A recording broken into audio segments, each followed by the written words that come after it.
Shalom, salam jumpa kembali dalam sekolah kehidupan, sekolah yang tidak pernah tamat-tamatnya ini. Karena dalam kehidupan kita belajar, dan terus belajar sampai Tuhan memanggil kita. Terima kasih buat rekan-rekan pejuang kehidupan yang sudah membantu channel ini sehingga channel ini terus berkembang ya, dengan cara like, komen, subscribe, share, bahkan menonton video ini sampai dengan selesai.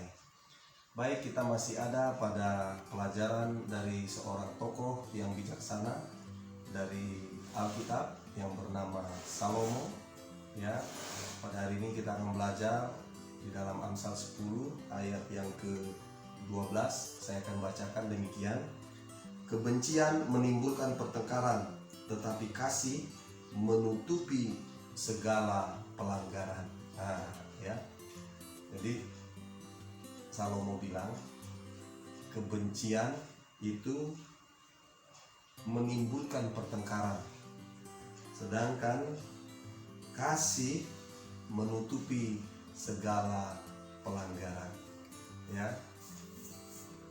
Nah, para pejuang kehidupan ya, terkadang manusia itu dipimpin oleh kebencian ya.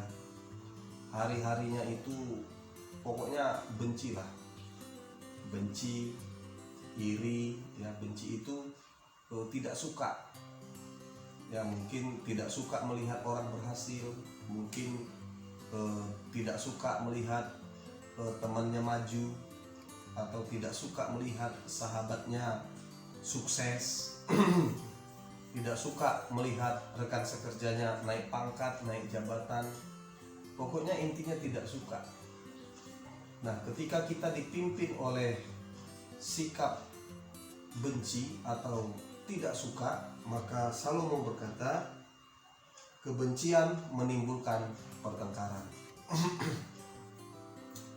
Pertengkaran yang bagaimana? Yang pertama, pertengkaran di dalam diri sendiri ya, karena di dalam hati kelahi nih ya, antara batin kita, hati nurani kita ya, diri kita sendiri itu berantem di dalam, bertengkar ya. Bertengkar, wah ini susah ya. Kalau orang yang dipimpin dengan kebencian itu, waduh, dia pokoknya bukan hanya bertengkar eksternal atau real, dia berantem dengan orang yang dibencinya, itu sudah kelihatan ya. Pertengkaran yang pertama itu terjadi di dalam dirinya ya, antara hati nuraninya ya dengan batinnya, itu berantem tuh. Karena apa? Karena dia dipimpin oleh kebencian. Nah, ada lagi manusia yang dipimpin dengan kasih ya, tetapi kasih menutupi segala pelanggaran. Nah, kalau orang yang dipimpin oleh kasih ya, kasih menutupi segala pelanggaran ya. Apa itu kasih ya? Kasih itu sabar, kasih itu murah hati, kasih itu tidak cemburu, kasih itu lemah lembut ya. Kasih itu tidak memegahkan diri atau rendah hati ya. Artinya ketika orang dipimpin dengan kasih, yaitu dengan sabar, dengan legowo ya, dengan rendah hati ya. Kalaupun ada yang tidak pas ya, mungkin ada sesuatu sikap kawan ya, atau perlakuan orang kepada kita ya, kita legowo ya, kita bisa berjiwa besar. Karena apa? Karena kita dituntun oleh kasih.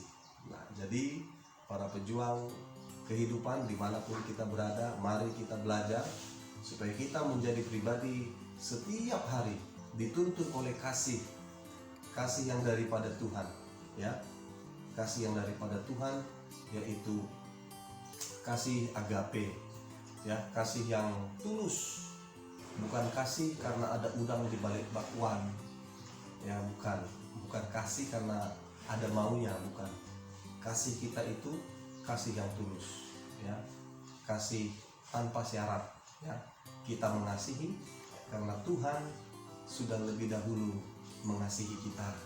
Karenanya tidak ada alasan kita untuk membenci sesama, apalagi saudara, apalagi teman, sahabat, apalagi seisi rumah kita.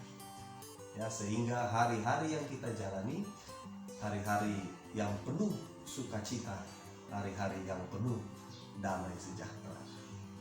Ya, demikianlah pelajaran kehidupan kali ini. Biarlah kita menjadi pribadi yang dipimpin oleh kasih Tuhan senantiasa, sehingga hari-hari baik yang disediakan Tuhan bagi kita dapat kita alami dalam kehidupan kita. Demikianlah pelajaran kehidupan kali ini bagi kita semua. Tetap semangat, tetap berjuang, dan teruslah belajar,